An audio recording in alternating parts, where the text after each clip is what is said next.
Hi everyone, my name is Hadel-Lynn, and I'm here to share with you the 7 things that I want you to know about spending a winter here in Boston. So with that, let's get started.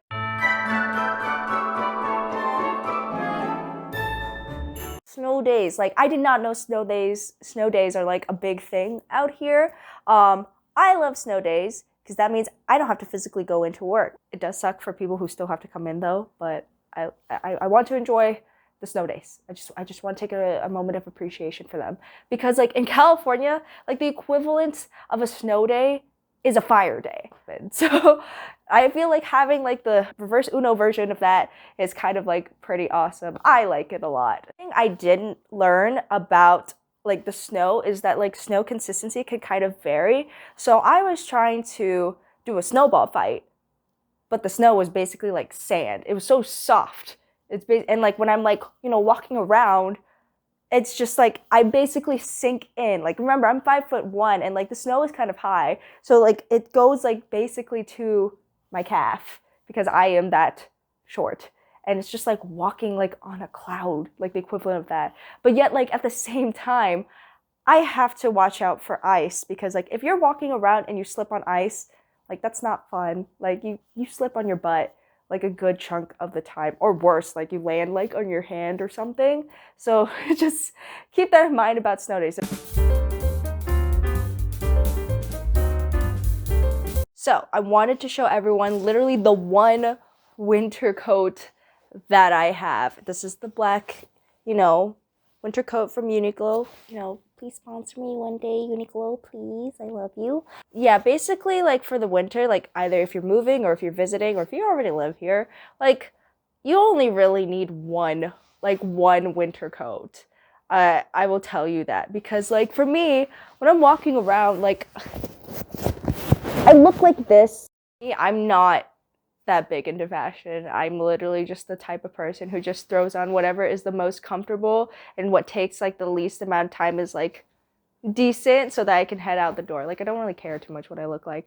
And if anything, I'm gonna take off this jacket whenever I go inside where I'm headed to. What you're wearing underneath the jacket kind of matters more than what you look like with the external coat. And if you do it right, you only need one quality winter coat. Invest in a really good winter coat so that you don't need to buy another one, this one has lasted me a good year. I still expect it to keep going for another few years or more if I take very good care of it. Because when you are freezing, it don't matter how cute you look, you're freezing. And that's not cute at all. So invest in a really good winter coat.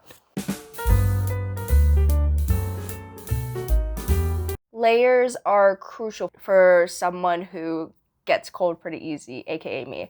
So for me, I'm 5'1", I'm pretty small. I moved from California a year ago, so my concept of hot and cold is kind of different compared to people who are very well adapted to the cold. For me, I would say my body has adapted to the temperatures, so I've just learned as a normal rule, at least for me as of right now, where once it hits 30 degrees is when I need to start, popping out the thermals. But the thickness of the thermals kind of varies. So when it's 30 to 39 degrees, it's the thinner thermals. So I would still wear this equivalent of a thermal for the shirt. But for the pants, it would be, underneath the pants, it would be not as thick as this. It would be more a thin leggings layer, if that kind of makes sense.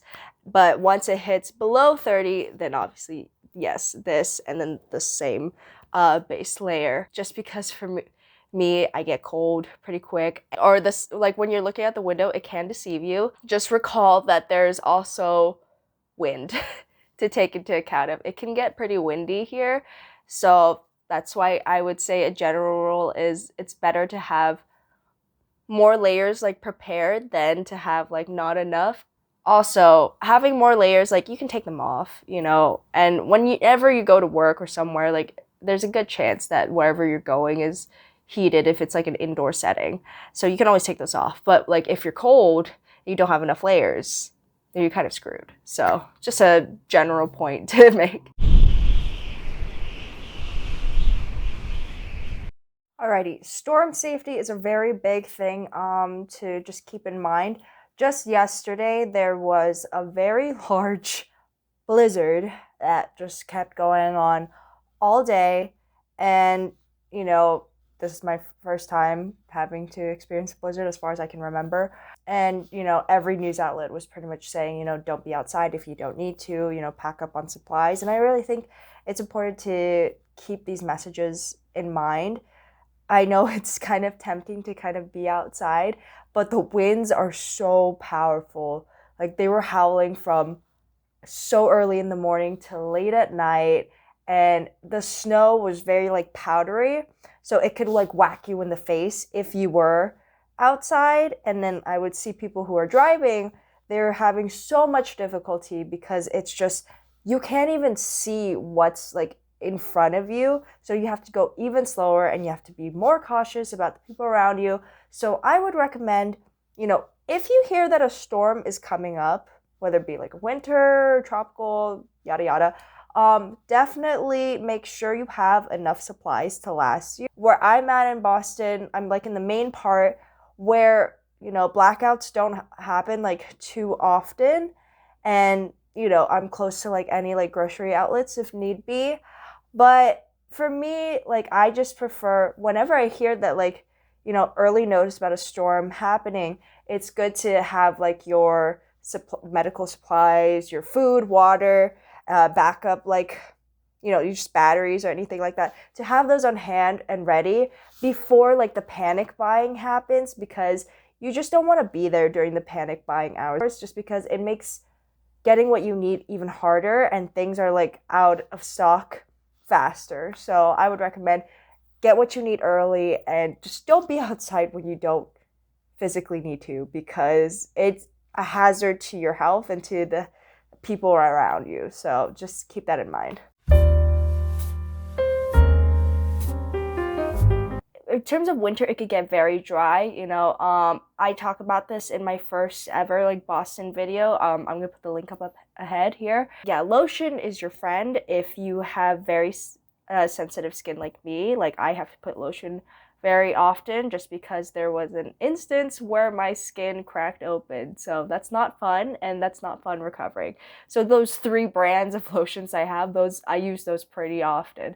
And also, my nose does bleed during this time because of how dry it is. Like I have like my humidifier right here because I get nosebleeds pretty often and it is just so dry. So this helps prevent me from getting, you know, nosebleeds, because it can be too cold to open the window when I have the heater on and whatnot. This isn't sponsored, by the way, but I just figured. Ooh.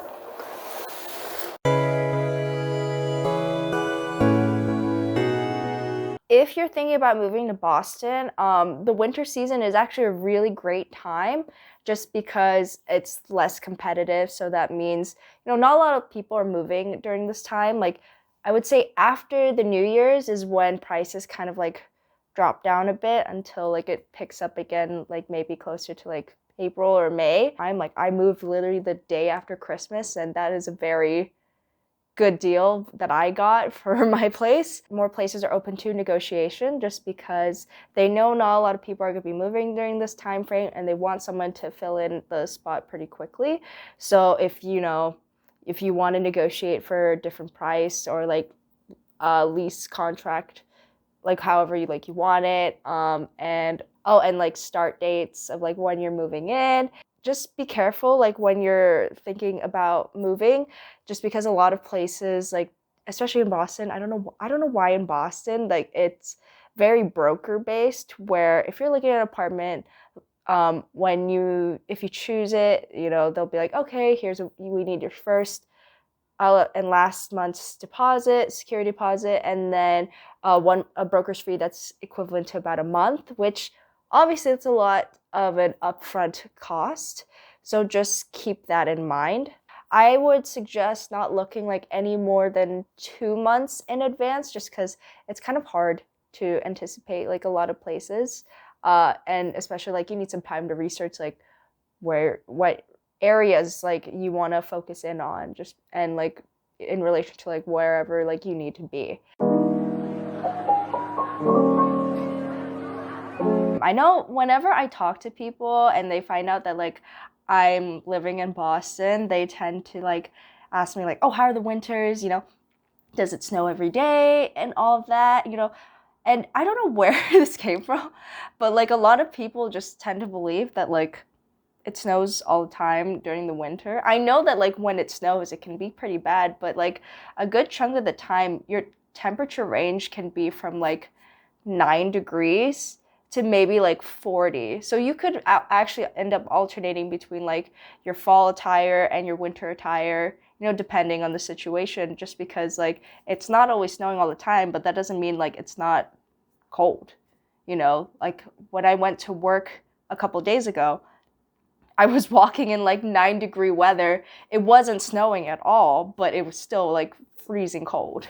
So just like keep that in mind. Like it may not always be snowing, but like it will definitely be like a lot chillier than like you expect. Thank you for watching this video. I hope you liked it. I hope this video is very helpful for anyone who's planning on either visiting or moving to Boston during the winter season. Make sure to give it a like and subscribe, and I will see all y'all next time.